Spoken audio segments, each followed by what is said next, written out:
Услышать гул моторов и необычный звук глушителя, увидеть ретро-автомобиль. Вот и самое главное на этих гонках. Для иногорцев это уже традиция. Такое необычное автошоу здесь проводится больше 10 лет.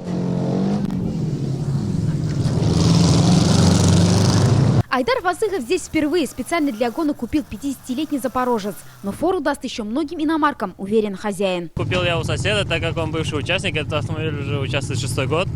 Вот, было очень интересно, решил себя попробовать в этом автоспорте. Уголек не подводи.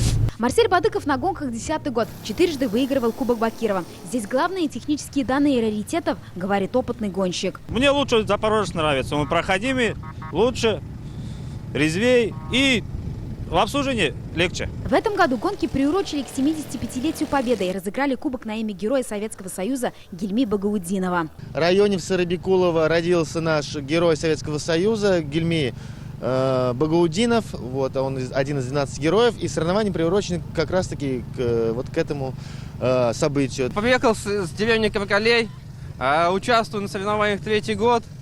Машина вела себя очень отлично, как и предполагалось, как я этого хотел.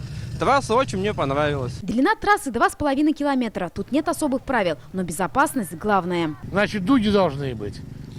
Массовый выключатель должен быть выведен наружу машины.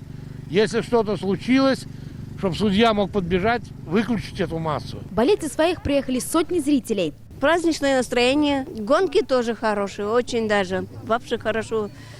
Очень хорошо. Нравится. Атмосфера хорошая. Гонки на ура. Гонки на запорожцах – это уже бренд Лениногорска. И, как правило, здесь нет проигравших. Иметь раритет и гонять на нем по сей день – уже победа. Юлиза Хамидуллина, Ирик Хабибуллин, ТНВ, Лениногорский район.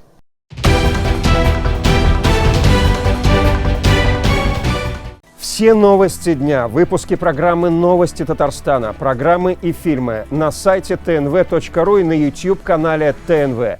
Подписывайтесь.